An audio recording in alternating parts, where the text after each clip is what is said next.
convey today to the meeting. I am right now in a very few minutes during the breakfast that we are having. It's very important. Good morning, Representative.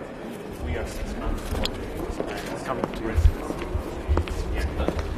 Sorry, if you can just move, sorry, to this so that we are better. Like this preparing very well for the next step. It's very clear that there is a place we are talking about. Thank you very much. No problem. Good morning. How are you? Well, you will meet with Eastern Partnership. Yes. Yes, we are going to have a meeting with the Eastern Partnership. I mean, we have to rethink about how do we work with the Eastern partners, because 3 has become candidates.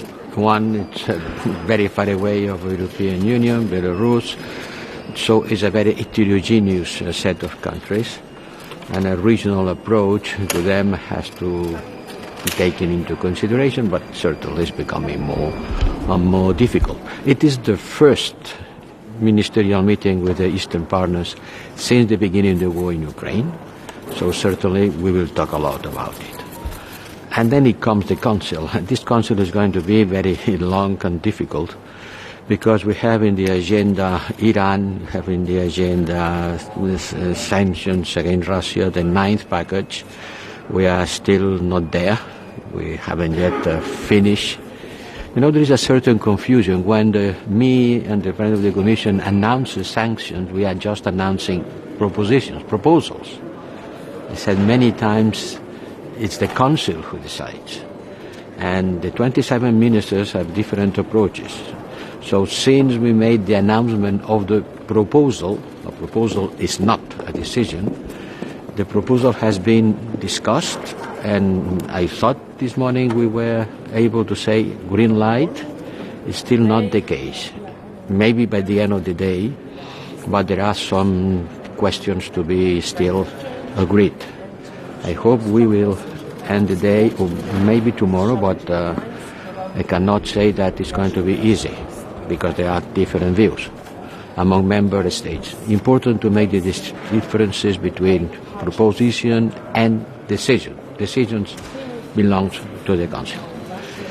Iran, certainly Iran, second execution. On Friday evening I had a long conversation with the Foreign Affairs Minister of Iran. You can imagine, certainly talk about this execution. I expressed the concern of the European Union, the condemnation, and the sanctions that are going to be taken today, both for humanitarian reasons and for the Iranian support to Ukraine. Iran continues saying that they haven't been delivering drones to Russia after the starting of the war, and they don't plan to send rockets to Russia. Let's see. Then, last news, also worrisome, is Kosovo. We thought that things were calm after the agreement, but once again the Kosovo Serbs answered to the arrest of a former Kosovo Serb police, with a lot of trouble in the streets, blocking the roads, and even throwing stun grenades to some of our police officers. You can understand this is not acceptable. I know that 2 parts are willing to de-escalate, and I am strongly calling to the 2 of them to do it. But in this case, I was in touch with Prime Minister Kurti. Miroslav Lajcak was in touch with President Vučić in Serbia. These alterations of the public order, this violence, are not affordable. They have to go back to the dialogue. They have to overcome this tendency to fighting in the streets, to creating blockades. It's not the way of looking for an agreement. It's not the way to continue the talks. It's not the way to look for solutions. It's not the way to look for the normalization process in which they are engaged. Mr. Hirab, you will meet with Georgian minister today. What is your main message to the country that we are waiting for candidate status to receive as Ukrainian? We'll talk about it. Hirab, we saw Twitter from Oliver case that 70 billion euros will be announced on Eastern Partnership programs, and like railway, the electricity infrastructure. So can we expect this announcement today of this money? Commissioner Varela has said it has good reasons, no? It's going to be one of the issues on the meeting, certainly. What can the EU do against Iran, and what should she do against Iran? We are going to approve a very, very tough package of sanctions.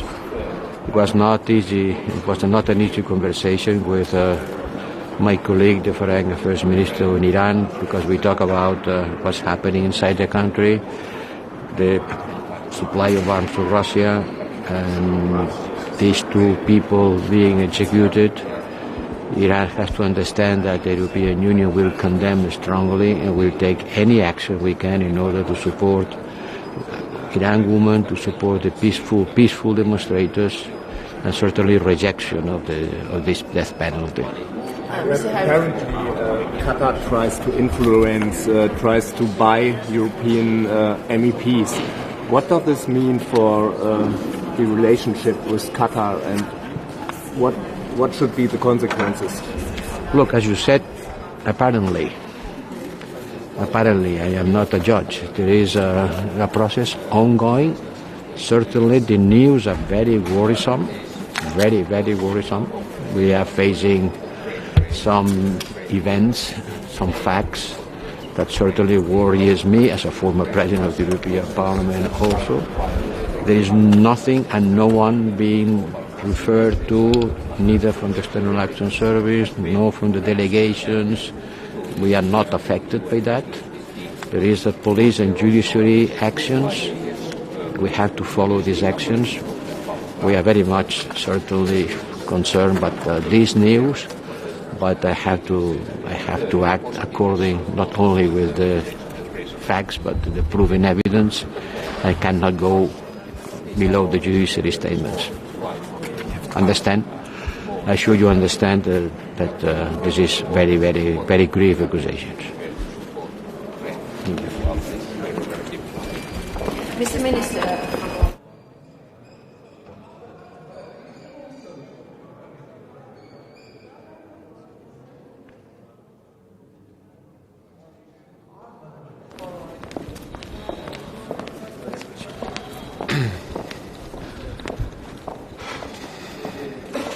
Good morning from Brussels. Today we have important EU Eastern Partnership meeting. Regarding the Eastern Partnership, we will confirm the EU support for the entire region as well as for the Eastern Partnership. The validity has actually increased after the change of geopolitical situation, and we will discuss how Eastern Partnership can further contribute to strengthening the stability in the region. Regarding the FAC meeting, Russian aggression tops our agenda. Last week, three ministers from Slovakia visited Kiev. It was Minister of Economy, Minister of Foreign Affairs, and Minister of Defense. The things they saw really put things into perspective. They saw cold, destruction, no electricity, no water, and death. But they also have seen gratitude of Ukrainians towards our help, and resolve to fight against aggression, and resolve to liberate their land and their people. Now it's no time for fatigue. Now it's no time to talk about peace or ceasefire that would strengthen Russian position. Now it's time for the EU support for Ukraine, military support, economic support, and humanitarian support. This winter is going to be crucial, and if we stop now, all our efforts so far will be in vain because Russia will win this war. Therefore, EU has to confirm the support for Ukraine, and this winter is going to be essential. Thank you.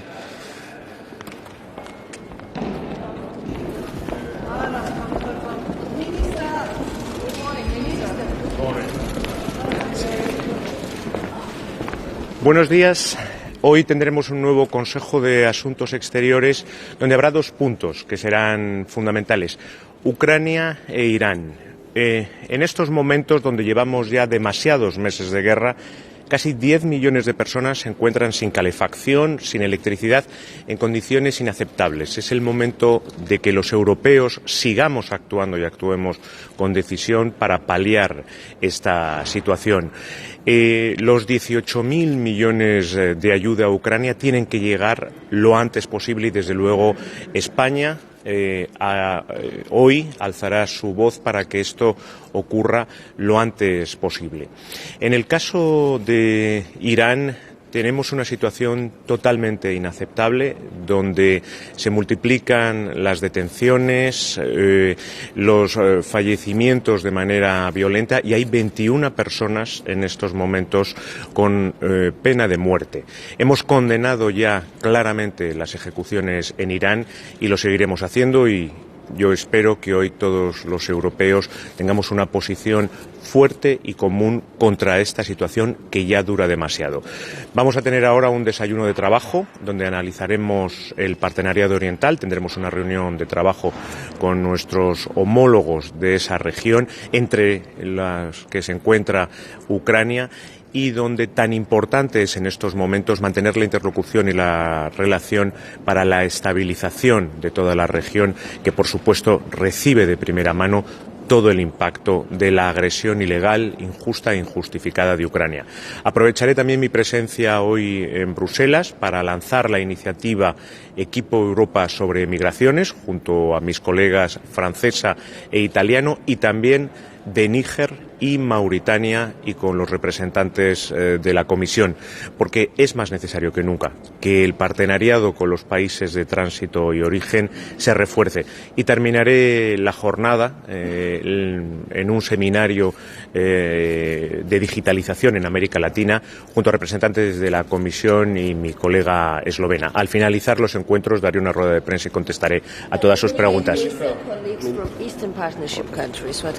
About Georgia, Ukraine, and Moldova? They are going to be, they intend to be in the future members of this organization, and Georgia particularly is waiting for candidate status. I had the occasion to meet with my Georgian colleague a few weeks ago in Madrid, and I conveyed the message that there is, of course, a European pattern for them that must end within the European family. This is the message that I will convey today during the meeting, and right now in a very few minutes during the breakfast that we are having. It's very important this time, the months ahead. We are 6 months from the Spanish presidency of the European Council, for these countries to engage in a dialogue with all of us, to get preparing very well for the next step. But it's very clear that there is a place in the European family for them. Thank you very much. Al final.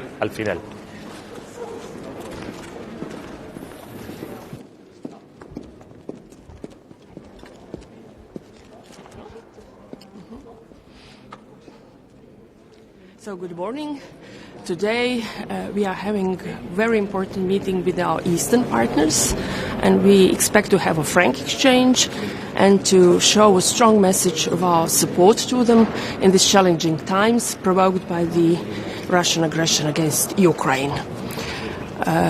Ukraine is facing great hardships due to the continued massive Russian attacks against its civilian infrastructure in these winter conditions, and we need to continue providing them our full support in order to enable them get through this difficult period. I would also like to underline the importance of us to concentrate on the topic of security food crisis. We need to continue assisting the most affected countries, and Croatia, through its ports, Adriatic ports, stands ready to contribute to its solution. And when it comes to southern neighborhood, we need to even strengthen our work with them, and this comprises of our cooperation with regards to connectivity, with regards to security, and with regards to energy. And with regard to energy, Croatia, with its energy infrastructure, has also a role to play. Thank you very much. If I could ask a question.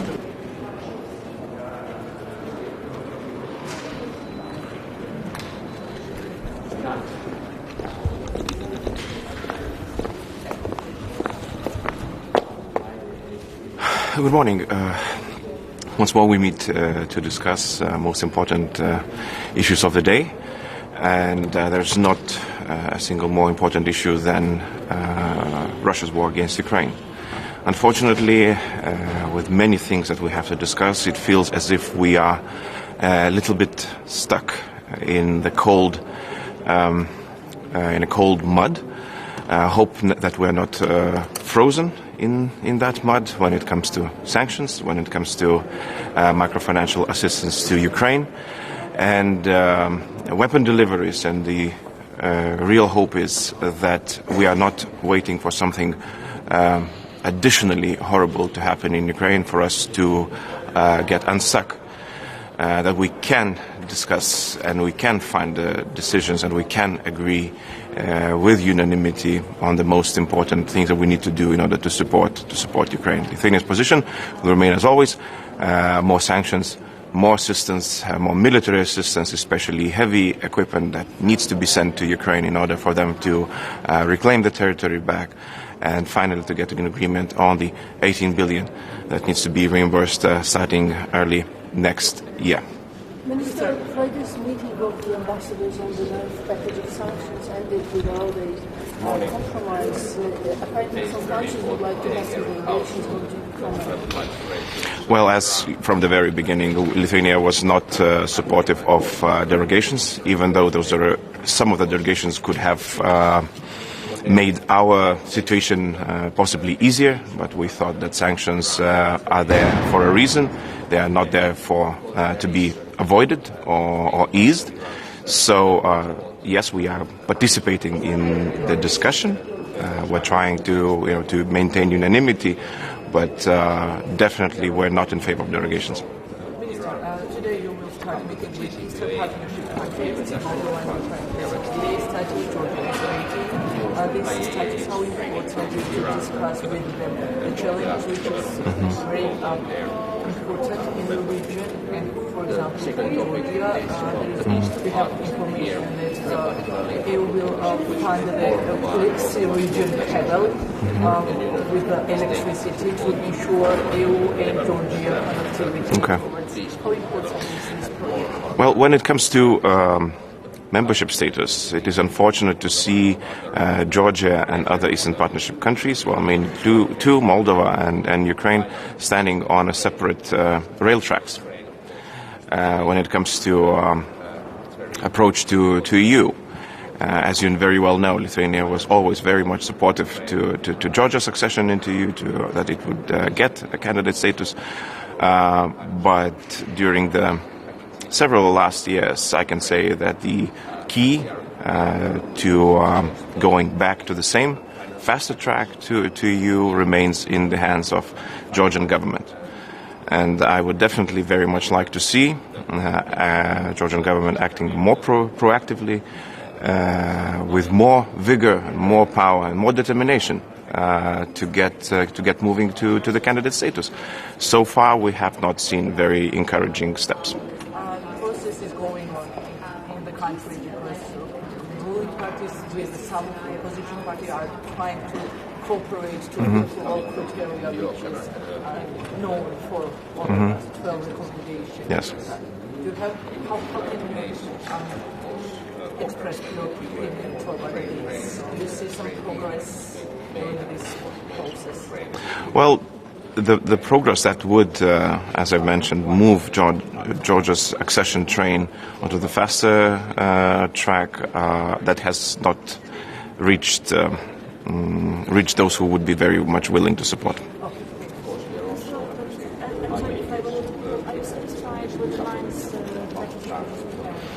As I mentioned before, it feels as if we're stuck with basically on every conversation point that we're having on Ukraine.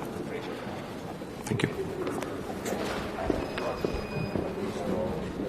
I'd ask a question. The Russia's war in Ukraine has been going on for many months now. We're seeing huge costs for civilians. Do you see any light at the end of the tunnel of how this conflict could end? Well, I think that Ukraine has made it quite clear in which way this conflict could end and should end. And on our side, we need to continue providing them all support it needs, and I really do hope that this moment will come sooner than later. Thank you.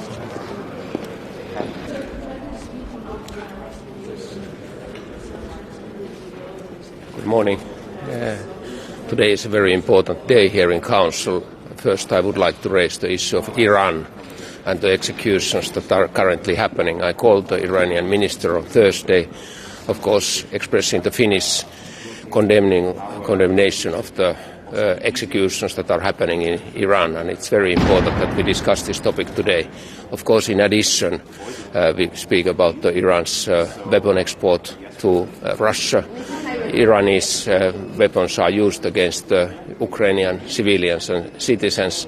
And we are, of course, expecting also Iran to come to the JCPOA agreement as soon as possible. We are extremely concerned about the news that IAEA is bringing from Iran that nuclear development is ongoing there towards the nuclear weapon. The second topic is about the Eastern Partnership here.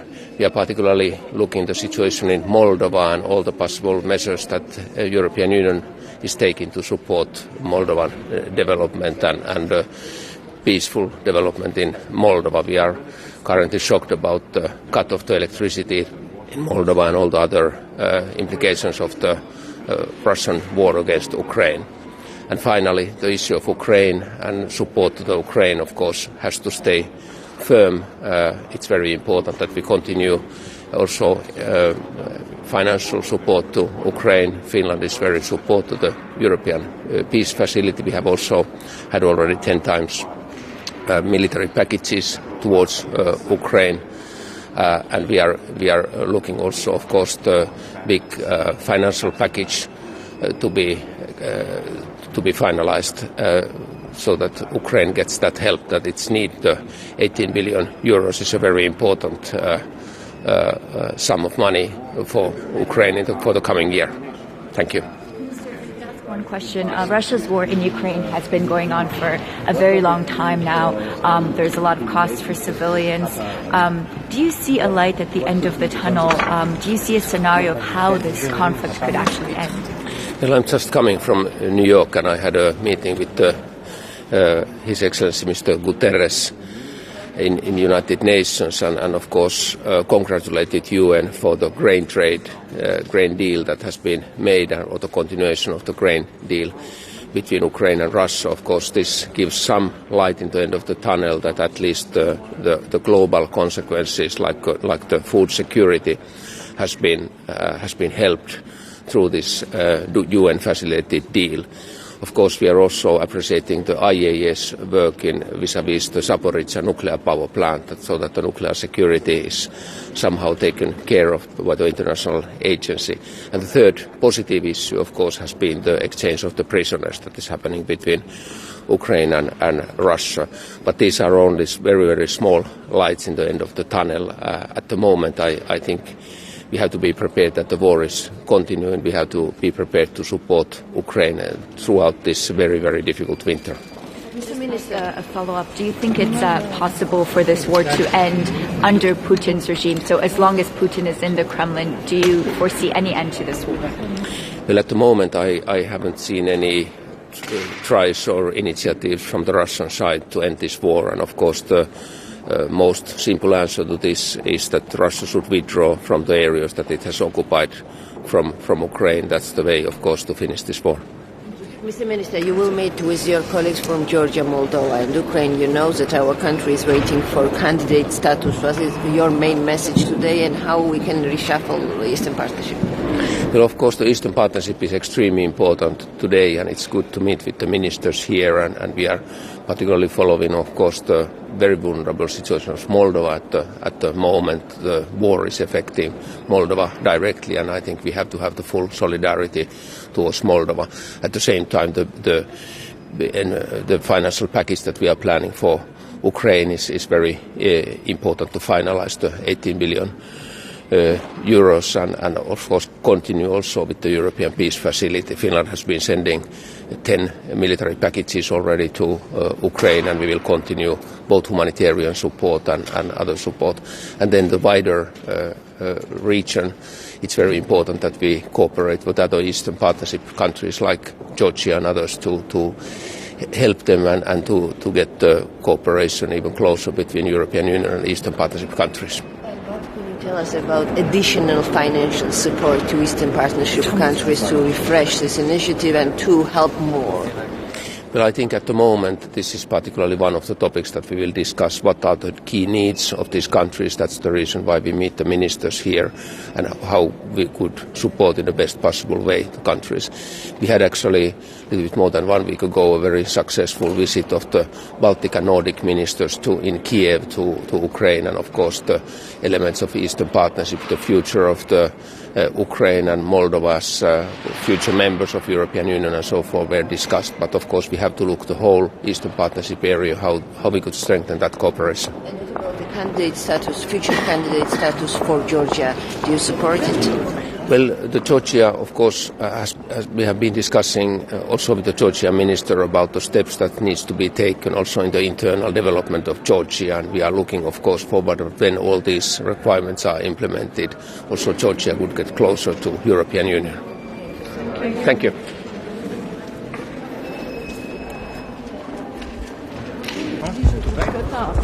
Dobrze, proszę powiedzieć, wszyscy Państwo będą gotowi.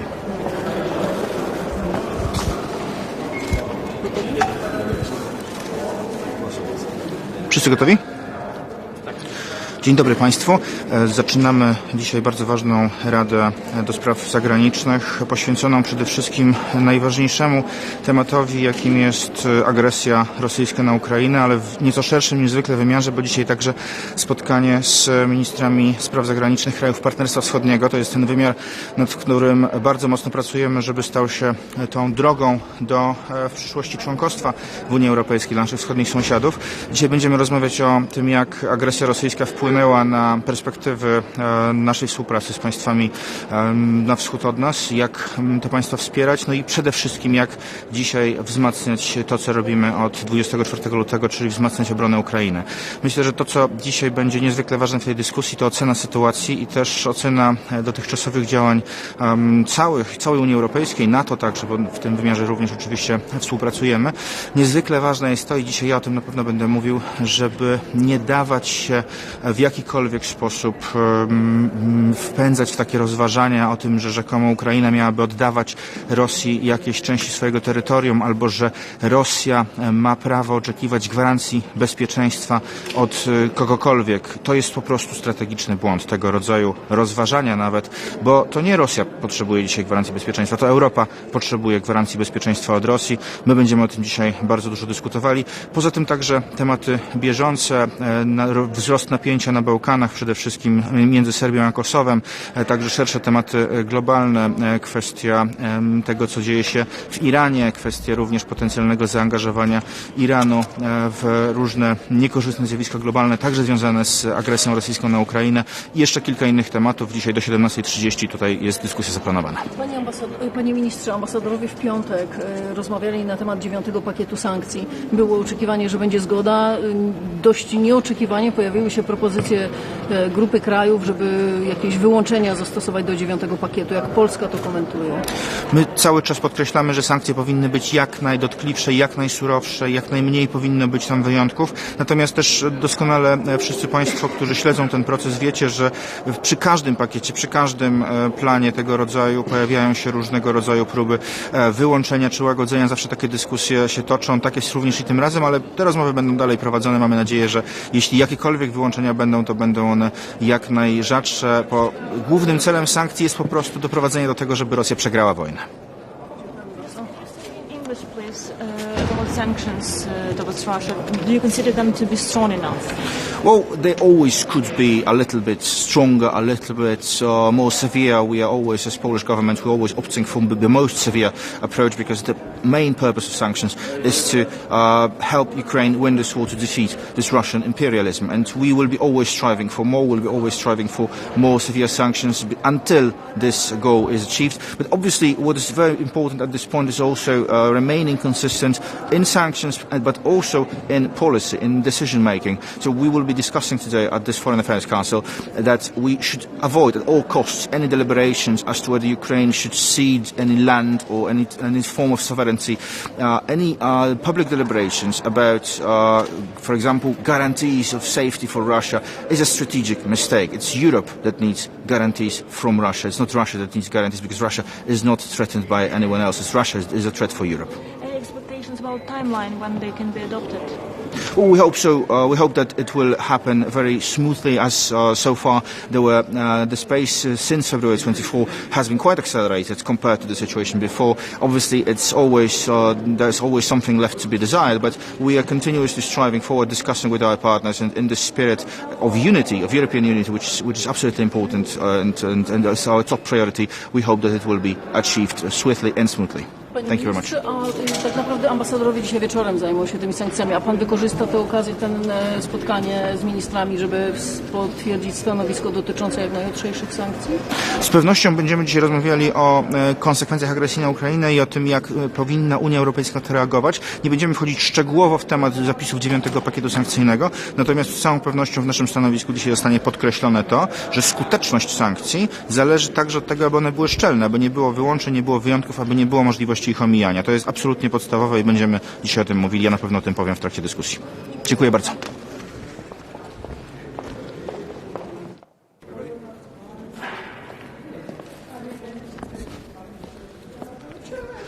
Morning, everybody. It's a busy day today. This morning there'll be a big focus on strengthening the Eastern Partnership. And we have many guests in terms of Eastern Partnership countries, ministers here. And then as the day moves on, as you would expect, a big focus on strengthening our sanctions package against Russia in the context of their continuing aggression against Ukraine. I think it is worth noting as the temperatures start to fall here, we are literally seeing millions of people living in horrific conditions with no power in Ukraine because of deliberate targeting by Russia of civilians in terms of inflicting suffering on a broad population. That is a crime in terms of both aggression and a crime against humanity. And I think that Europe's resolve needs to strengthen and to ensure that there is a cost for the Kremlin of this continuing approach to the conflict in Ukraine. And I think that will be agreed probably this evening, but certainly there'll be strong support for it today. The shape of the 9th sanctions package is pretty clear. There'll also be a strong discussion in relation to Iran. I understand this morning there has been another execution of someone who was protesting. I think there's no doubt but that we will also extend the targeted sanctions package against individuals in Iran who are responsible for the unacceptable response to protest in Iran. And of course a continued concern also in terms of the supply of drones to Russia, which are being used to target civilians in Ukraine.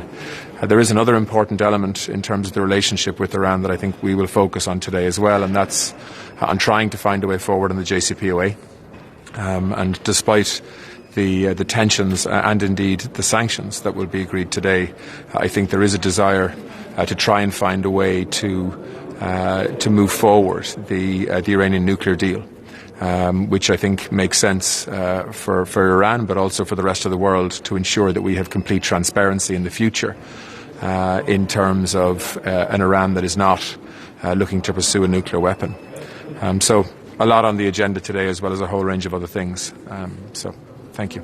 Not on your agenda today, but coming up this week, a very important first of its kind summit with ASEAN leaders. The geopolitics behind this, the differences of opinion, particularly when it comes to Russia. How do you think, what's the best way to approach these differences and try and bridge the gaps? Well, I mean, the best way to approach differences on Russia is to talk and to deal in facts and international law. And if we allow a powerful country like Russia, who are a military superpower, to invade their neighbours, to try to change international borders by military force, well, then that has a consequence, because it creates a precedent for other parts of the world as well. And I think the case that the EU will make, and the case that other countries will make, is that the world can't simply allow a situation to continue where one powerful country is looking to effectively annex part of another country next door because they feel they have the military power to be able to do that. That is contrary to every standard in international law and multilateralism that the EU stands for. And I think that when the case is made, that it's very hard to argue against that. Obviously, countries have political ties, they have economic interests, they have security interests, and so on. But I think at its most fundamental, this is one country invading another, brutalizing civilian populations in order to try and get its way. And I think the world has to take a stand against that. And I think the EU will make a very strong case. And there are many countries across ASEAN that understand that only too well.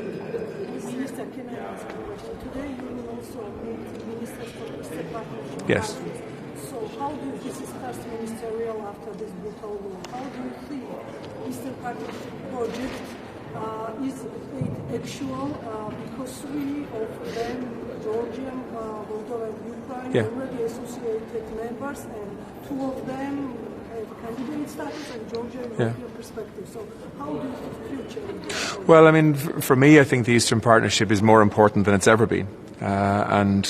The war in Ukraine and Russia's aggression is impacting on so many things, but this relationship too. I think many Eastern Partnership countries are now looking at their own security in a way that they wouldn't have been doing a year ago. I think the prize and the attraction of EU membership in terms of economic and political stability for the future is something that in many ways is seen now through a new lens because of aggression coming from the East. So we have a lot to talk about with our Eastern partners. And I think today, I hope, will be a very useful meeting to take that relationship forward. Okay.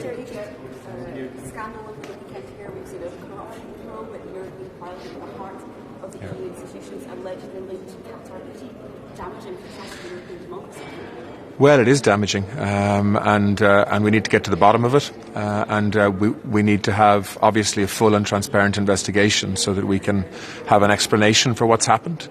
The European Parliament is a very important institution. I was a member of it in the past, but it's a big part of European democracy. And this is a scandal that we need to expose the truth around so that we can ensure it doesn't happen again. Thank you.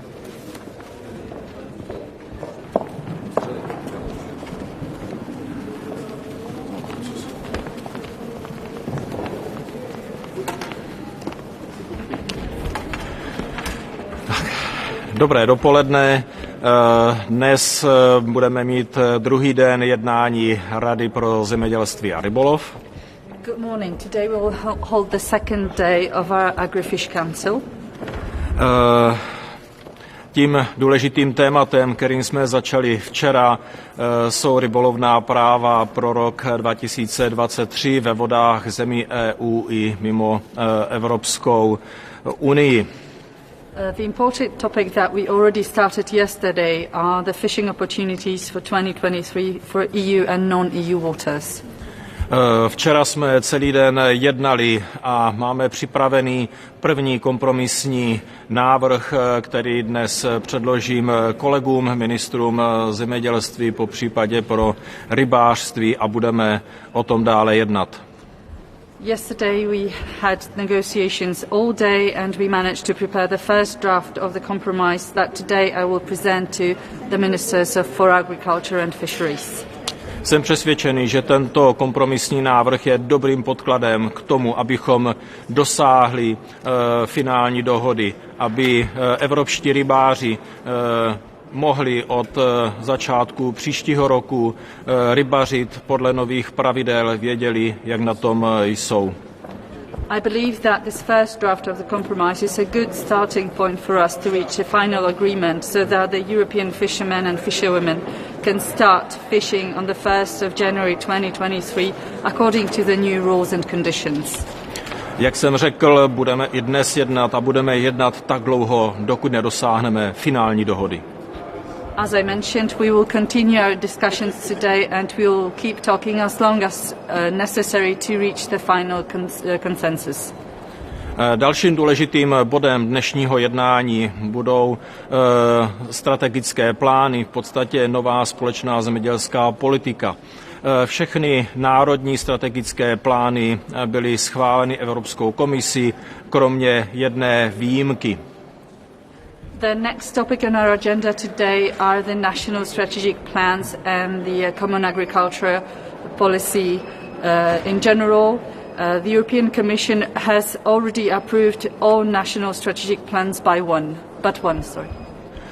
Dnes se budeme bavit o tom, jak jednotlivé členské státy budou uvádět do praxe ty nové strategické plány. Nebude to jednoduché, bude nutné nastavit IT systémy, metodiku, legislativu a to nejdůležitější, bude nutné seznámit všechny zemědělce s novými podmínkami.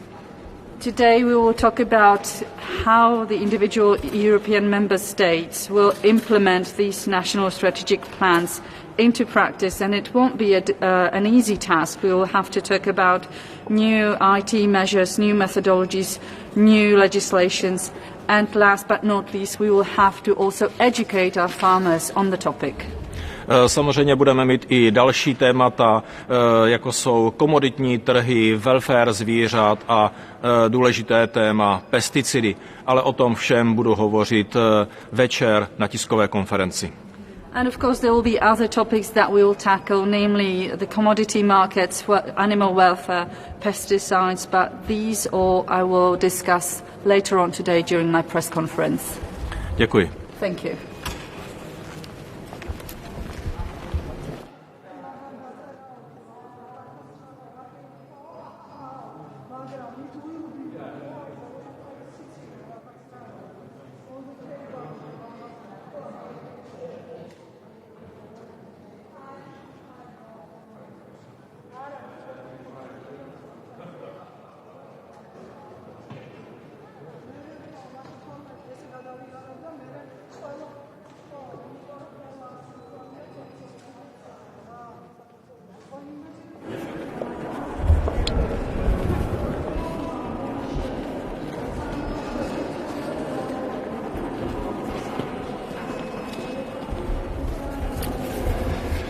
Bonjour à toutes et à tous. Donc depuis hier, nous sommes réunis en Conseil européen des ministres pour les négociations annuelles sur les TAC et quotas de pêche. Je crois que c'est un moment qui est important pour les pêcheurs européens, pour la souveraineté alimentaire et économique aussi de notre continent. Et donc nous avons là 2 jours et aussi 2 nuits importantes pour toute l'activité économique et bien évidemment pour la préservation aussi de la biodiversité marine et des ressources halieutiques. L'enjeu pour la France, c'est sur l'anguille de permettre d'avoir une activité économique sur les façades littorales qui se poursuivent. L'enjeu, c'est également sur les stocks partagés, par exemple sur le bar, sur le lieu jaune ou encore sur la raie brunette, et d'avoir des capacités de pêche qui soient à la hauteur, là aussi, des avis scientifiques et pour reconnaître les efforts qui ont été faits par les pêcheurs depuis des années. Et puis, on peut, je crois, se féliciter de l'accord qu'il y a pu avoir sur les stocks partagés avec le Royaume-Uni et qui là nous permettent là aussi de pouvoir continuer à développer l'activité économique de nos pêcheurs et de le faire dans un cadre qui est celui de la politique de pêche commune. Au-delà de tout ça, je crois que l'ambition collective et au fond l'obligation que l'on a en Européens, c'est de reconnaître les efforts qui ont pu être réalisés par les professionnels depuis des années, c'est de tenir compte de tous ces avis scientifiques qui sont importants pour justement prévoir la pêche dans les années à venir, et puis c'est d'avoir une action résolue et je crois volontariste sur la préservation de la ressource halieutique et de faire en sorte que dans les prochaines années, beaucoup de jeunes pêcheurs viennent s'installer. Donc voilà ce que je veux vous dire aujourd'hui. C'est en ce qui me concerne nos premiers Conseil européen TAC et quota. C'est un moment, je crois, important pour tous les représentants qui sont aussi, pour tous les ministres, parce qu'on est dans un moment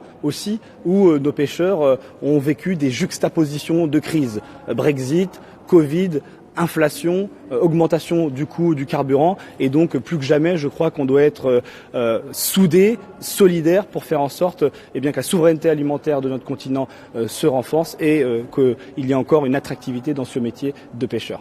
Merci.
Tjena. Nej, det var väldigt... Är ni sjuka eller? Det här med dagens möte då, där det verkar som att Sverige liksom vill ersätta fiske i Östersjön med fiske i Nordsjön. Vad har du för förhoppningar? Jag hoppas att vi ska få till det, och det är ju bra inte minst för den västliga Östersjösillen, så att vi minskar fisketrycket där vi behöver ha en stam, heter det inte, ett bestånd som ökar och tar sig. Och då är det viktigt att vi kan få fiska i Nordsjön istället. Så jag hoppas att vi ska få till det. Det ligger ju inte i själva kvoten som förhandlas, utan här gäller det att vi blir överens med andra medlemsstater, men det är goda förhoppningar att vi ska få till på ett eller annat sätt. Men hur mycket fisk skulle Sverige och svenska fiskare då kunna fiska i Nordsjön, och hur mycket kan det liksom kompensera för att man inte får fiska så mycket i Östersjön? Ja, jag har inte exakta tonnage, och det här är någonting som vi har gjort tidigare och hoppas att vi ska kunna få till. Men den primära anledningen är ju att vi vill minska fisket i Östersjön och den västliga Östersjösillen, och till förmån då för att vi kan fiska någon annanstans. Och det här med ålen, att EU-kommissionen, förslaget som ligger på bordet är att man ska förlänga förbud för ålfiske från 3 till 6 månader. Sverige vill inte det. Varför inte det? Nej, det skulle bli ett totalstopp mot allt ålfiske i Sverige, och det vill vi inte. Det är ett fiske som har en lång tradition, det är ett kulturarv som vi har i Sverige. Vi fiskar också varsamt och hållbart på det sätt som vi fiskar år, så vi försöker nu att se till att inte den förlängningen blir av helt enkelt. Men sen så är det klart att ålen är också ett bestånd som behöver återhämta sig. Vi har problem med ålen, men det är inte Sverige det stora problemet. Vi har jättemånga andra sätt som vi kan värna ålen. I Sverige så har vi ju många nationella projekt för att värna ålen. Vi fångar ål och flyttar dem förbi kraftverk. Exempelvis, vi lägger 25 miljoner årligen på olika projekt kring att rädda ålen. Sen så har ju vi en ålförordning, och det är ju bättre då att vi hittar modeller där än tar det i den här kvotdiskussionen som slår ganska blint och skulle drabba Sverige väldigt hårt. Men det här förslaget ligger ju för att man vill skydda ålen som är, precis som du säger, sårbar. Och det kan ju inte vara så att det bara finns ett sätt att skydda ålen. Vi tycker att det här är ett sämre sätt än det som vi har föreslagit. Då är det bättre att man går in och tittar på ålförordningen, som dessutom kan ta hänsyn till ålen i inlandsvatten, som inte det här förslaget gör.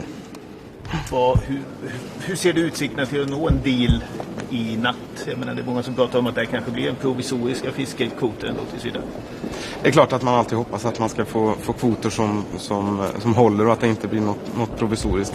Första gången jag gör det här, så det ska bli spännande, den här nattmanglingen, och se vad det innebär. Men som sagt, det är klart att vi hoppas att vi ska nå en politisk överenskommelse här i natt någon gång. Så får vi se. Hur långt ifrån är ni, bedömer du varandra? Det pågår ju förhandlingar och sidodiskussioner hela tiden. Vi väntar just nu på papper ifrån kommissionen, så får vi se. Vi hoppas att det kommer här inom en halvtimme, så att vi har något att utgå ifrån. Mina kollegor har ställt alla frågor, men så jag kan väl bara, vad har du med dig som viktigast? Vad driver du på mötet här? Vad vill du verkligen få med dig idag? Men det är ju rädda ålfisket helt enkelt som är i fokus. Det handlar om att vi ska fortsätta få fiska sill i Nordsjön. Det är de viktigaste delarna. Sen så är ju den gemensamma fiskeripolitiken är ju viktig för att vi ska ha långsiktigt hållbara bestånd. Och där har ju Sverige i många fall samsyn med kommissionen också, att det är viktigt att vi har begränsade kvoter, och särskilt vissa arter som är mer sårade än andra. Så det är bra att vi kommer överens mellan Europas länder, men också då med Storbritannien och Norge, där det också pågår diskussioner i trilateraler.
I'll speak in Greek.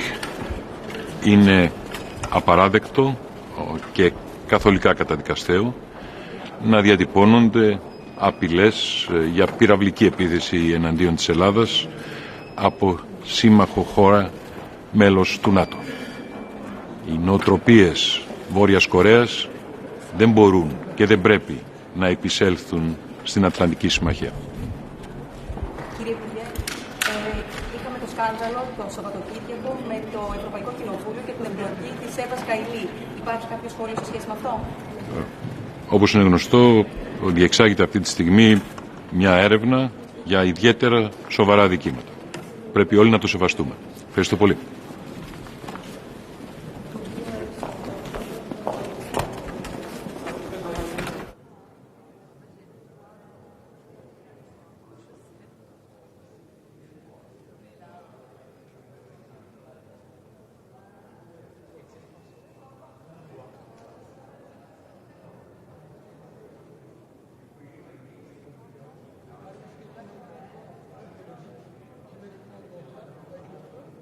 Okay.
morning. Minister Lipavsky can tell you what is the day going to be about. Good morning. So I have just attended the working breakfast on the theme of Eastern Partnership. It was in a discussion of the EU ministers. Now we will have a big discussion with ministers of Eastern Partnership countries. It's an important policy. It's an important policy for the Czech presidency to the EU Council, and I'm glad that we are having this discussion today. Of course, we need to have a European perspective for citizens living in Eastern Partnership countries. It's a very diverse group politically on the level of closeness to the EU, but it makes sense, and then we are promoting quite a lot of policies, especially in the theme of resilience. That was the theme of the Czech presidency.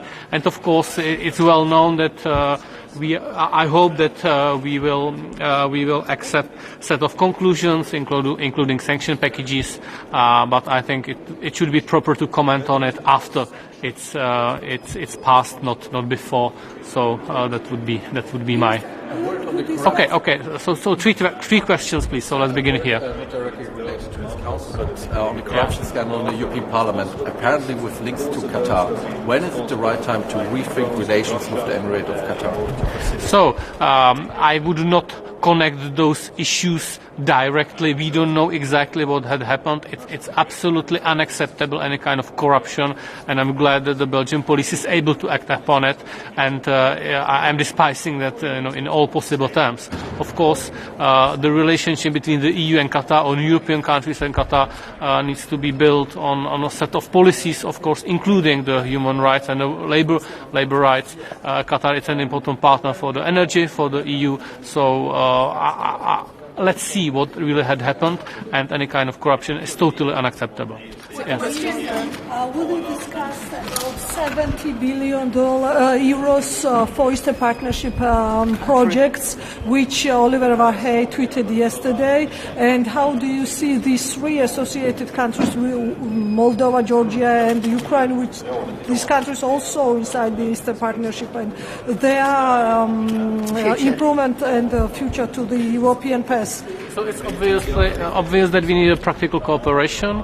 Today it was very often mentioned that we need to be working on interconnectivity, on energy projects, on security cooperation. So we need to also fill it with some practical work.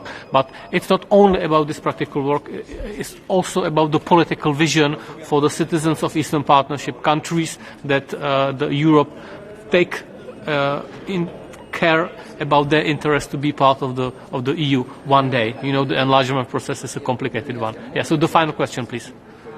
The third one? What can the EU do against Iran? What should be done?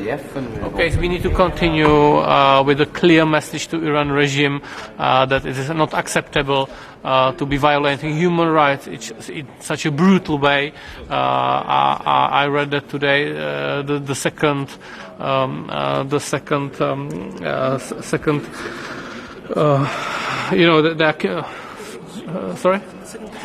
sanction package is on the table, and of course they are continuing with the repressions, which is totally unacceptable. And we need to send also a strong message that it's not acceptable for Iran to support the Russian war effort against Ukraine, and therefore this is the basic stones of our policies today. Yeah. Sanctions measures, of course, and it's on the table, and I hope it will be approved. We never talk about sanctions until it's done. Exactly. Minister, thank you very much. Thank you. Exit doorstep before 5. Thank you very much.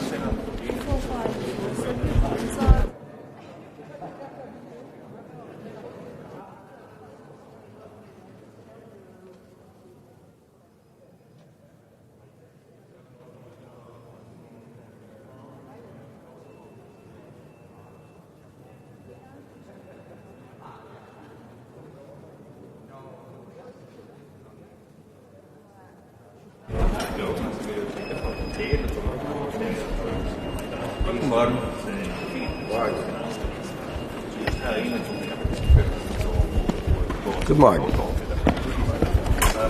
Plötzlich stehen wieder neue Initiativen auf dem Tisch.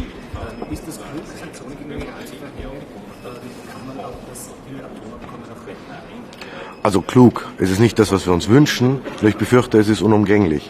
Wir haben eine Regierung im Iran, die ganz offensichtlich auf Konfrontationskurs ist. Konfrontationskurs mit dem Westen, aber auch mit der eigenen Bevölkerung.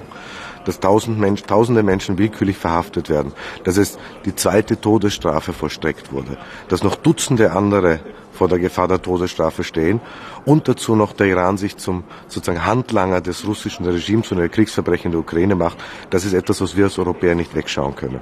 Und ja, die Europäer waren sozusagen die Brücke, die immer die Atomverhandlungen auch am Leben gehalten hat. Und wir wollen eigentlich auch das Fenster nicht komplett zuschlagen. Das sagen wir auch heute sehr klar in sehr umfangreichen und sehr deutlichen Schlussfolgerungen und Stellungnahmen der EU-Außenminister. Aber de facto haben wir den Eindruck, dass der Iran gerade das Fenster zu den Atomverhandlungen zugeschlagen hat. Aber wir bleiben dabei, dass wenn es eine Chance gibt, das Atomabkommen wieder zum Leben zu erwecken und wir damit auch ein nukleares Wettrüsten am Golf verhindern können, dann werden wir diese Chance selbstverständlich ergreifen. Aber ganz offen, ich glaube, der Zug ist schon fast weggefahren. Es Experten, die sagen, der Iran ist schon so stark sanktioniert, da haben neue Sanktionen gar nicht so viel Sinn. Können Sie dem Argument etwas abgewinnen? Nun, was wir jetzt gerade sanktionieren, sind jene Personen, die direkt oder deren Systeme mit der Niederschlagung der Protestbewegung im Iran in Zusammenhang stehen oder Personen, die mit den Drohnen und ihrer Lieferung an Russland in Zusammenhang stehen. Also es gibt noch Möglichkeiten, aber ja, wir haben ein schon recht umfangreiches Sanktionenregime sozusagen in Geltung. Aber wir müssen weiterhin hier klare Kante zeigen und wir werden uns auch weitere Schritte überlegen müssen. Also wenn diese Form der Politik, diese Brutalität, und ich befürchte, dass wir hier noch nicht das Ende der Fahnenstange gesehen haben, wenn das weiterhin so sich zeigt im Iran, dann werden wir auch von europäischer Seite noch diesen Kurswechsel, den wir jetzt gerade vollziehen gegen den Iran, noch konsequent fortsetzen müssen. Sollte man auch gegen das Land Katar härter vorgehen, auch hinsichtlich der Energielieferungen? Also hier sage ich einmal, das wäre ein veritabler Skandal, wenn sich das bewahrheiten sollte, was derzeit Medienberichte erzählen. Aber wir sind Rechtsstaat. Wir sollten jetzt einmal die Justiz arbeiten lassen, möglichst schnell hier für Aufklärung sorgen. Es geht doch immerhin um die Herzinstitution der europäischen Demokratie, um das Renommee auch des Europäischen Parlaments. Da müssen wir hier ganz klar sehr schnell reagieren. Und ich würde auch nicht ausschließen, falls sich das dann bewahrheitet, dass wir hier auch entsprechende Schritte setzen. Aber warten wir mal ab, was die Justiz wirklich etabliert, bevor wir hier politisch voreilige Schlüsse ziehen. Ebenfalls ein sehr hohe Welle schlägt das Schengen-Veto Österreichs und die Niederlande. Gibt es hier eigentlich ein Exit-Szenario, im Falle dem Österreich noch zustimmen könnte nach dieser ganzen Kritik? Also wir hatten schon während der Sitzung der Innenminister ein solches Exit-Szenario, eine solche Perspektive vorgeschlagen, nämlich dass wir im Juni zum Beispiel wieder unter den Innenministern diesen Punkt auf die Tagesordnung setzen. Aber da konnten damals die Niederländer nicht zustimmen und andere. Also ich glaube, es geht jetzt darum, dass wir sehr viele Instrumente liegen am Tisch, sehr Vorschläge liegen am Tisch. Auch der Aktionsplan, den die Kommission zur Westbalkanroute vorgelegt hat, ist ein Schritt in die richtige Richtung. Es braucht noch mehr. Und wir brauchen Maßnahmen, die wirklich umgesetzt werden. Also Worte sind geduldig, Papier ist geduldig. Was wir sehen wollen, sind Maßnahmen. Das ist ja keine neue Diskussion. Wir haben seit 7 Jahren diese Diskussionen laufen. Wir wissen, was zu tun wäre. Es braucht nur den politischen Willen. Und was uns Österreicher betrifft, wir versuchen ja gerade den europäischen Weg zu gehen. Wir versuchen ja auch die Kommission dazu zu bringen. Und das gelingt auch, dass sie das auch zur Kenntnis nimmt und diese Problematik sieht.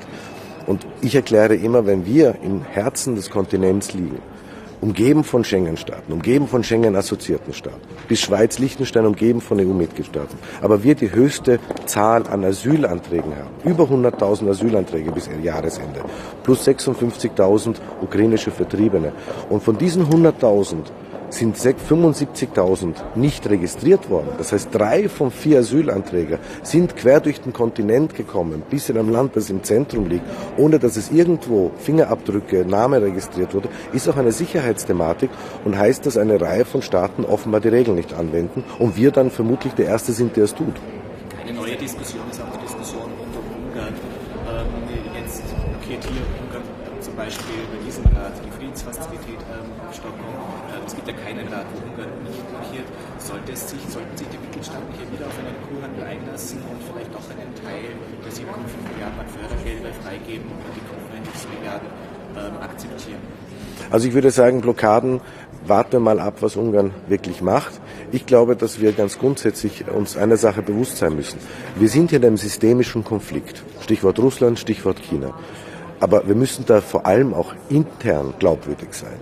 Und wenn wir die Prinzipien, die wir nach außen tragen wollen, im Inneren nicht zum Durchbruch verhelfen, dann haben wir ein Glaubwürdigkeitsproblem. Also Österreich wird auf jeden Fall der Empfehlung der Europäischen Kommission in diesem Zusammenhang folgen.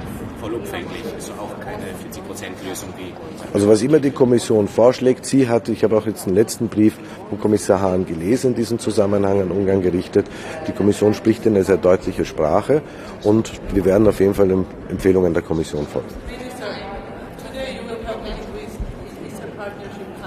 Yes.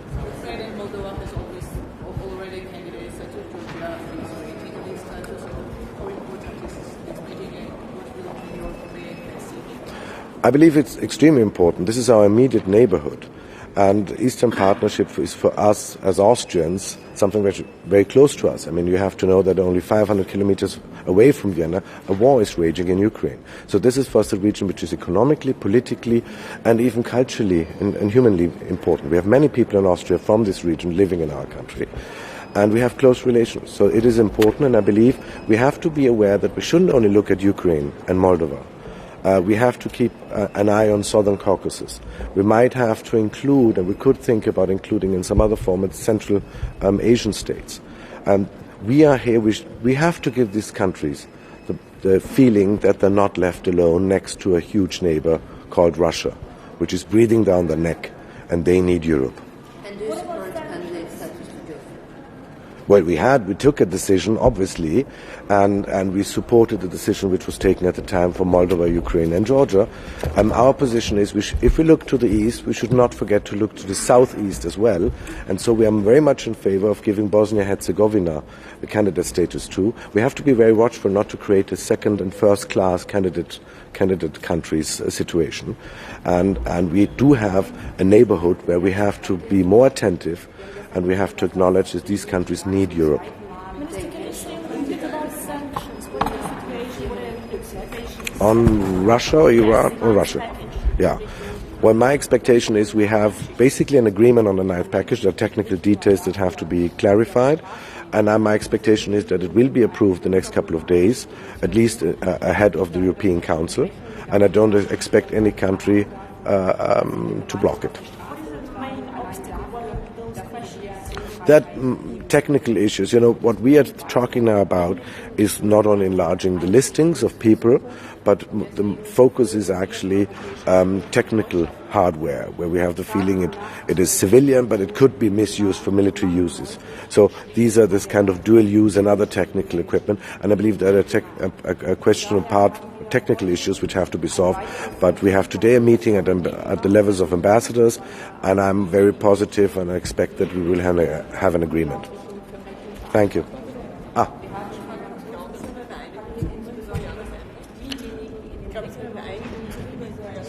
Ich glaube, dass die Uhr tickt, und zwar sehr hörbar tickt, und dass wir jetzt sehr schnell eine Einigung erzielen sollten. Es ist schon etwas, was sehr wichtig ist, weil es geht doch um die Einigkeit und Geschlossenheit der Europäischen Union in dieser systemischen Auseinandersetzung, in der wir uns befinden. Und jedes Fragezeichen, das wir im Innenverhältnis haben, könnte uns potenziell schwächen. Also ich glaube, Österreich wäre sehr dafür, dass wir hier rasch eine Klärung herbeiführen. Danke sehr.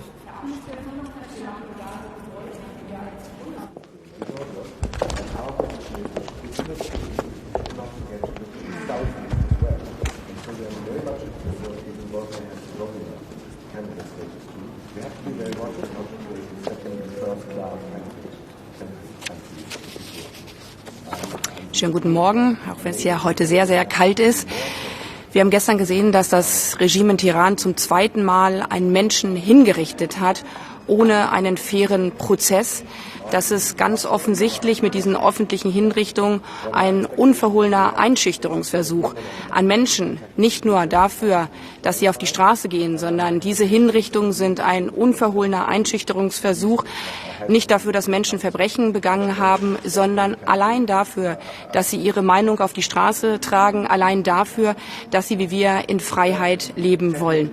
Und es drohen weitere Hinrichtungen, es drohen weitere Einschüchterungsversuche. Und deswegen verfolgen wir von europäischer Ebene, von deutscher Ebene Tag und Nacht die Situation in Iran und machen deutlich, wir stehen an der Seite der unschuldigen Menschen in Iran. Und daher haben wir heute ein weiteres Sanktionspaket auf den Weg gebracht, das sich insbesondere an diejenigen richtet, die für diese unglaublichen Verbrechen Verantwortlichen sind. Wir haben mit dem Sanktionspaket insbesondere diejenigen in den Blick genommen, die für diese Hinrichtungen, die für diese Gewalt gegen unschuldige Menschen verantwortlich sind. Das sind insbesondere die Revolutionsgarden, das sind aber auch diejenigen, die mit gewaltsam erzwungenen Videos versuchen, Menschen einzuschüchtern oder weiter zu bestrafen. Zugleich haben wir heute oder werden wir heute zum ersten Mal seit 3 Jahren Ratschlussfolgerungen zum Iran verabschieden. Wir machen darin deutlich, wie wir als Bundesregierung bereits deutlich gemacht haben, dass wir an der Seite der Menschen im Iran stehen, die wie wir in Freiheit leben wollen. Wir haben dafür hart gekämpft, auch hier auf europäischer Ebene, weil es mir persönlich auch wichtig ist, dass wir gemeinsam als Europäische Union mit klarer Stimme sprechen, mit klarer Stimme an der Seite der Menschen im Iran stehen. Zugleich hatten wir gestern unser erstes Board-Meeting mit Blick auf Global Gateway. Im globalen Wettbewerb der Systeme reicht das bessere Argument für Menschenrechte, für Rechtsstaatlichkeit, für Infrastrukturprojekte der Zukunft nicht allein aus, sondern es braucht auch die Finanzmittel, es braucht auch die Projekte on the ground. Und daher haben wir gemeinsam in den letzten Monaten als Europäische Union mit Global Gateway unterschiedliche Projekte angestoßen, sei es Zugverbindungen in Afrika, Autobahnen auf dem Balkan, Strom- oder Digitalverbindungen. Für uns ist wichtig, dass wir anders als andere Staaten keine Knebelverträge anbieten, sondern faire Partnerschaften auf Augenhöhe.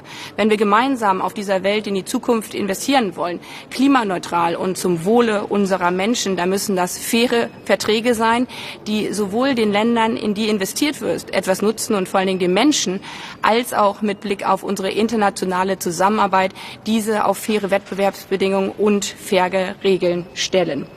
Wir haben als Europäische Union die Finanzmittel, wir haben als Europäische Union die Projekte. Was wir jetzt vor allen Dingen brauchen, ist den geopolitischen Mut, diese Projekte auch schnell umzusetzen und im globalen Wettstreit der Systeme strukturiert und vor allen Dingen strategisch zu handeln. Frau Ministerin, wenn sich bestätigen sollte, dass das Golfemirat Katar Europaabgeordnete bestochen hat, was muss das aus Ihrer Sicht für Konsequenzen für die Beziehungen Deutschlands zu Katar, der Europäischen Union zu Katar haben?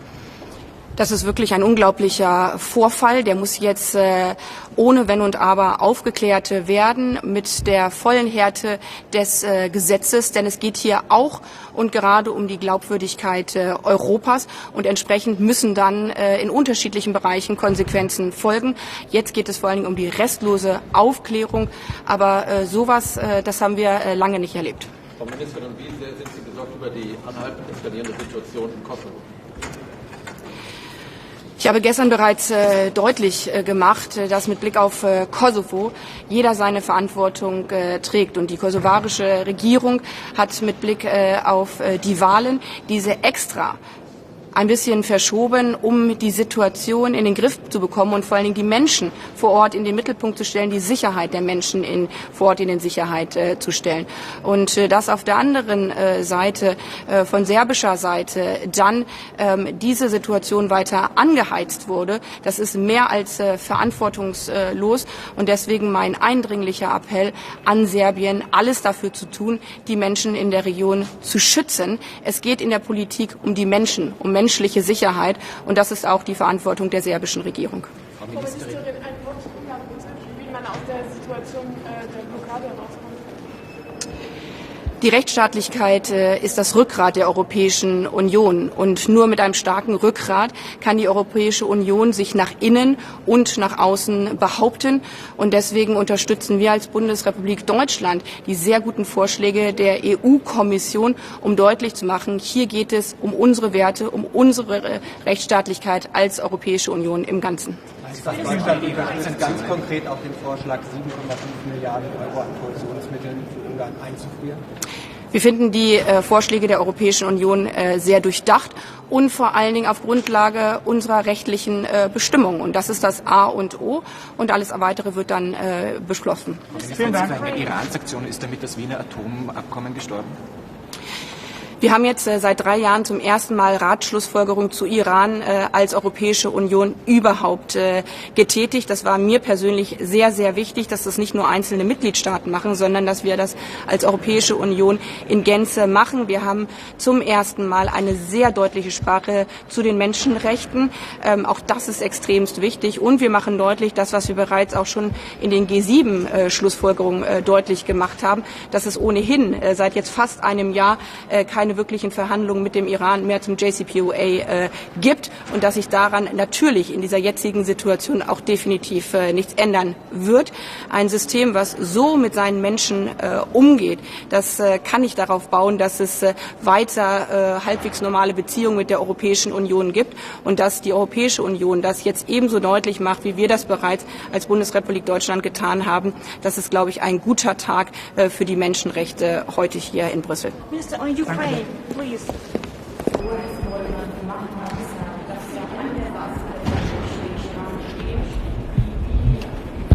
Honestly, for the time being, I don't see any prospect of decisions. But we all know it's a question of logic. At the end, peace is never done on the battlefield. It's done at the negotiation table. And this is a question of pure logic and common sense from our perspective. Do you believe that it's possible to negotiate while Putin is still in the Kremlin? Well, it won't be for us to decide who will be our negotiation partner, but here again I can only echo what the Secretary of State, the American Secretary of State, Tony Blinken said. We should not embark on anything which is not a meaningful gesture by Russia that actually they mean to achieve a peaceful negotiation, because if it's only about a ceasefire where they can regroup the forces and in a couple of years they launch a third war on Ukraine, we won't fall for this trap again. Thank you so much. Thank you. Strom- oder Digitalverbindungen.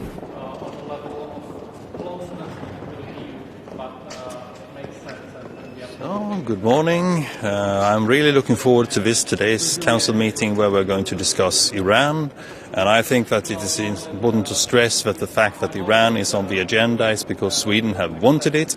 We have pressed for it because we believe that this is a very important topic for the European Union to engage in.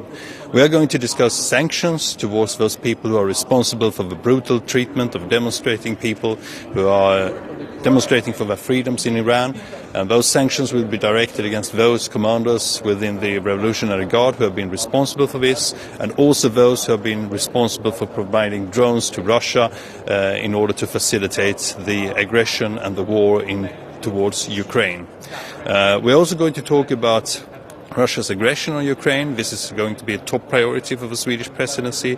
I'm really looking forward to listen to what Minister Kuleba of Ukraine, the foreign minister, is going to say. And we will be working on the 9th sanctions package, which is moving forward. So these are my comments. Thank you very much. Ja. Hej. Där. Ja. Du får bestämma var det ska vara någonstans. Yes.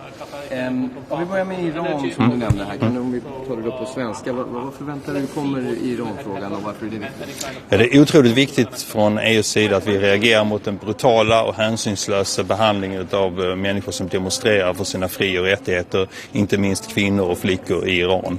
Och det behövs åtgärder för att bekämpa den här attityden som finns från iranska myndigheter mot de som demonstrerar. Och därför så kommer ju rådet idag att diskutera de här frågorna. Utrikesministrarna kommer att göra det det därför att Sverige har begärt att sätta upp Iran som en punkt på dagordningen.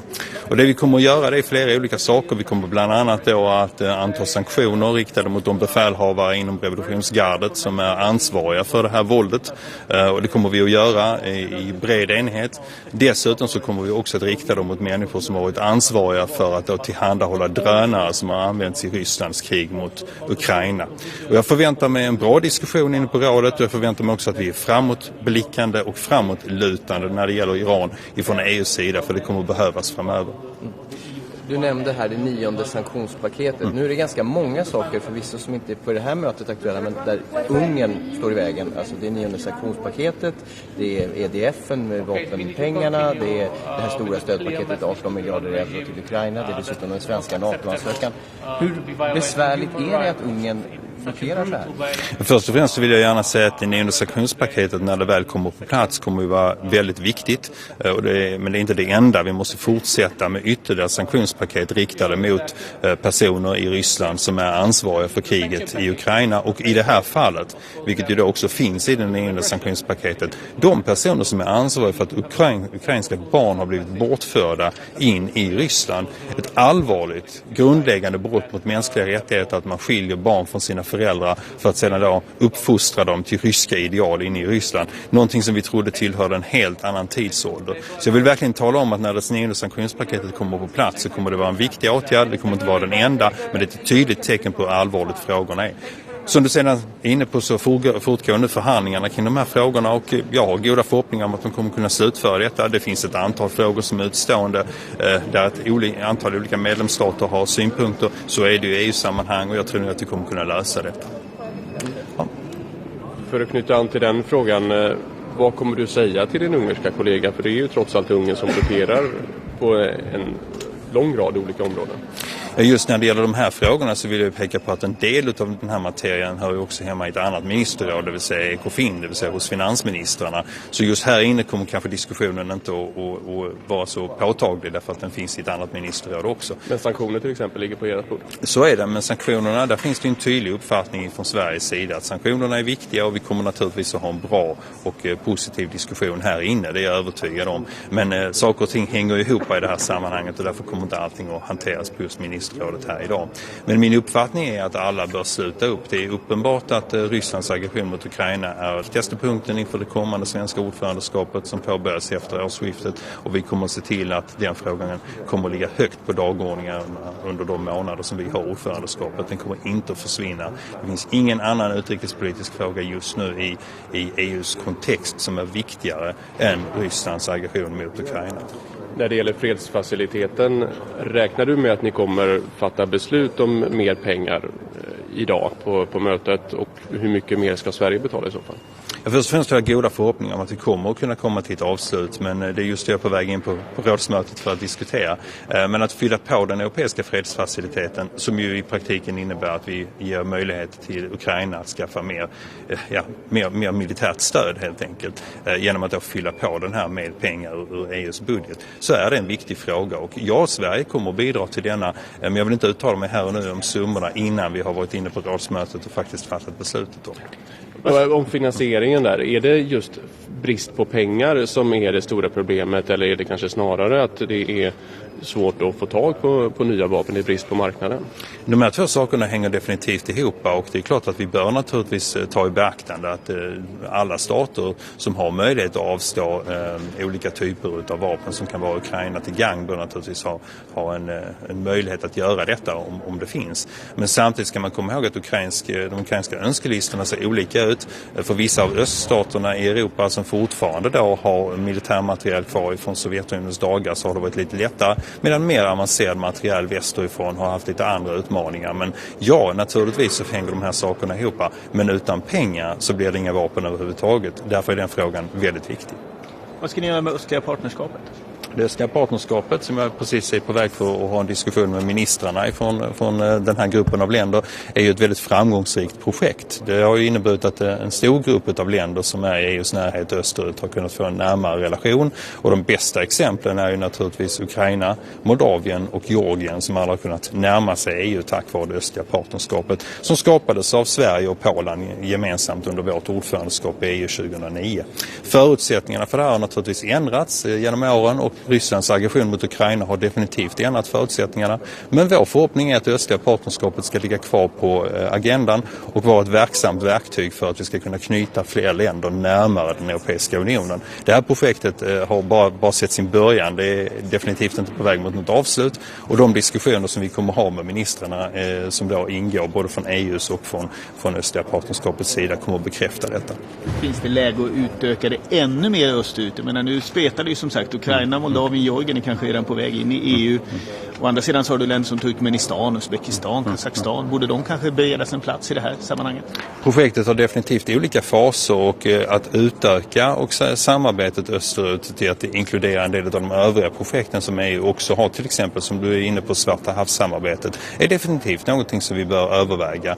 Framförallt måste man komma ihåg att det östliga partnerskapet innebär trots allt ändå en väg framåt för EU. En plattform där man kan prata med stater som vill ha en närmare relation med EU. Inte nödvändigtvis för att bli medlemmar. Det finns flera utmaningar på den punkten för många av de här staterna som ligger bortom och omkring Kaspiska havet naturligtvis. Men därmed ha en närmare relation. Och vi ser ju också att många av de här staterna är också stater som vågar stå upp gentemot Ryssland trots det maktspråk som Moskva använder. Det är också en anledning till att det östliga partnerskapet är bra för EU och någonting som Sverige står bakom. Tack. Bra.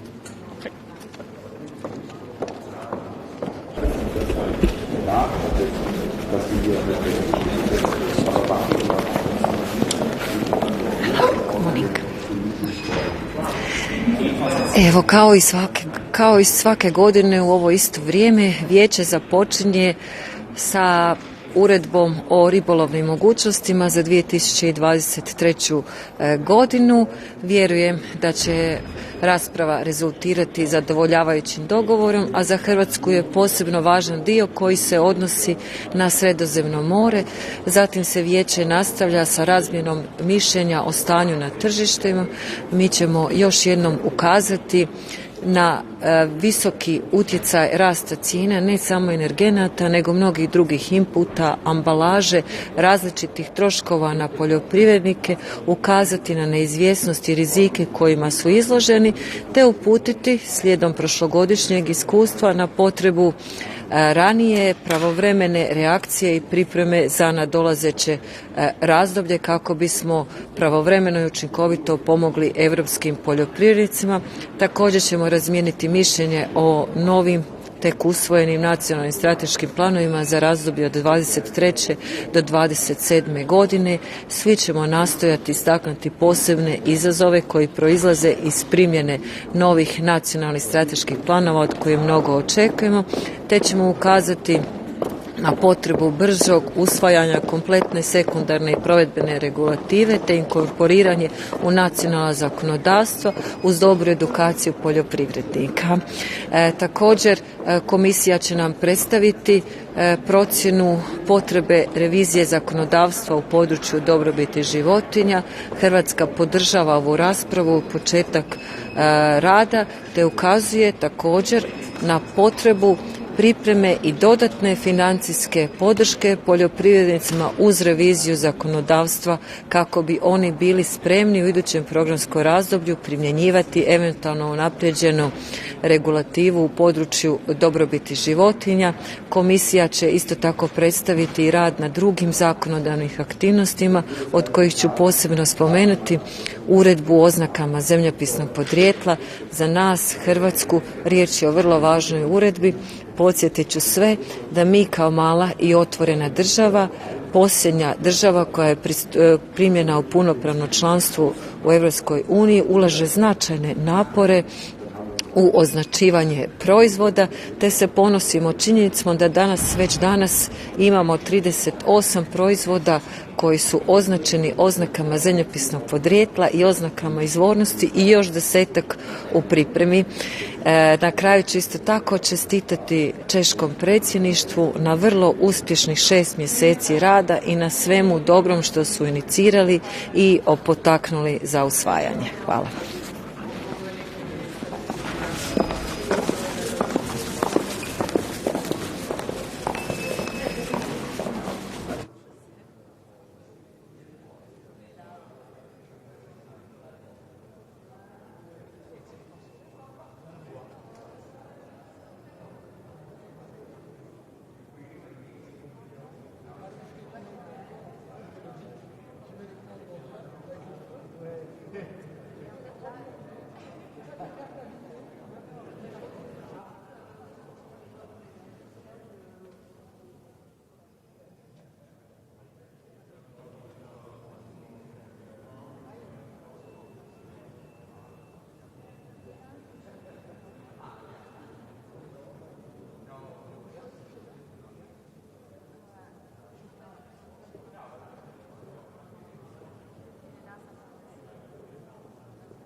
Bonjour à toutes et à tous. Quelques mots seulement parce que à l'heure où nous sommes, vous avez déjà entendu le haut représentant et la plupart de mes homologues, mais quelques mots quand même pour vous dire ce que nous attendons de ce Conseil Affaires étrangères. D'abord, vous savez que c'est en principe le dernier de cette année et le dernier avant le dernier Conseil européen de l'année. Et donc nous allons examiner toute une série de questions que les chefs d'État ou de gouvernement examineront eux-mêmes. Alors, en quelques mots simplement, et si vous avez des questions, je répondrai volontiers bien sûr à vos interrogations. J'aurais souligné l'importance du dossier ukrainien qui demeure en haut de l'agenda. Et nous allons bien sûr, États membres, institutions européennes, réaffirmer notre soutien à l'Ukraine, un soutien financier, économique, militaire, car il le faut toujours, humanitaire, diplomatique. Et à cet égard, je veux vous rappeler que demain, l'Ukraine et la France réunissent une conférence sur l'aide d'urgence à apporter au peuple ukrainien, dont on voit qu'il souffre sous l'effet des coups portés par la Russie sur les infrastructures civiles, les infrastructures critiques ukrainiennes. Et tout ça vise à faire de l'hiver une arme de guerre, comme je le dis souvent. Donc, nos partenaires de l'Union européenne, la présidente de la Commission et beaucoup d'autres pays d'institutions internationales seront à Paris demain pour examiner comment mieux répondre aux besoins d'urgence de l'Ukraine, pour aider l'Ukraine et la population ukrainienne à passer l'hiver, et puis pour mettre au point un mécanisme de coordination de nos actions de façon à être le plus efficace possible. Donc un soutien dans la durée, mais avec une importante conférence demain. Un petit mot bien sûr sur la Russie. Nous allons finaliser l'examen du 9e paquet de sanctions. J'avais demandé au Conseil d'octobre, je crois, avec tous mes homologues d'ailleurs, que la Commission et le haut représentant étudient de nouvelles sanctions si la Russie devait poursuivre sa politique criminelle. C'est hélas le cas, donc avec une dernière étape ce soir au Coreper, nous allons avancer dans ces sanctions qui seront tant sectorielles qu'individuelles. Et puis un autre dossier important aujourd'hui, c'est l'Iran. Vous verrez qu'il y aura des conclusions substantielles sur l'Iran. Nous y avons beaucoup travaillé. L'Iran poursuit une politique de répression brutale, continue ses atteintes aux libertés fondamentales et depuis quelques jours procède à des exécutions. Donc tout ceci, nous l'avons condamné, la France l'a fait, je l'ai fait moi-même, le président de la République, nos partenaires le font. Et non seulement nous devons continuer de condamner ces agissements, mais nous adopterons aujourd'hui, comme nous l'avions dit, de nouvelles sanctions contre les auteurs de la répression, contre ceux qui violent les libertés fondamentales. Et parallèlement, nous renforcerons le dispositif de sanctions contre ceux qui livrent des drones à la Russie, laquelle les utilise en Ukraine pour lancer ses frappes et commettre ces crimes de guerre, car je veux les qualifier de crimes de guerre. Voilà pour l'essentiel, mais il y a tant et tant d'autres choses. Julien Giraud de l'AFP. Plusieurs de vos homologues ainsi que le représentant Borrell ont exprimé leur vive préoccupation ce matin sur les accusations de corruption, les soupçons de corruption portés au Parlement européen. Est-ce que c'est des préoccupations que la France partage ? Et ils ont raison, c'est une affaire sérieuse. Je ne la commenterai pas plus avant parce que la justice est saisie et vous avez vu qu'elle est active. Mais nous souhaitons évidemment que toute la lumière soit faite sur ce qui semble être particulièrement grave, oui. Et sur le paquet de sanctions contre la Russie, il semble avoir un blocage. Il n'est pas du tout sûr que ce soit approuvé au niveau du Conseil. Est-ce que ce blocage vous inquiète ? Est-ce que vous voyez une possibilité de le débloquer à court terme ou ça va s'enliser comme c'était déjà le cas pour le paquet précédent ? J'ai été plus optimiste. J'ai cité le fait qu'il y avait une finalisation aujourd'hui à faire avec la dernière étape ce soir au Coreper sur des aspects techniques. Chaque détail est important, je suis bien d'accord avec vous, mais je suis certaine que nous y arriverons et que d'ici ce soir, comme il le faut, pour faire pression sur la Russie, pour peser sur son effort de guerre, eh bien un nouveau train de sanctions sera adopté. Merci beaucoup, Madame. Merci beaucoup. Merci. Merci à vous. À plus tard. C'est vrai, je ne vais pas retarder parce que je suis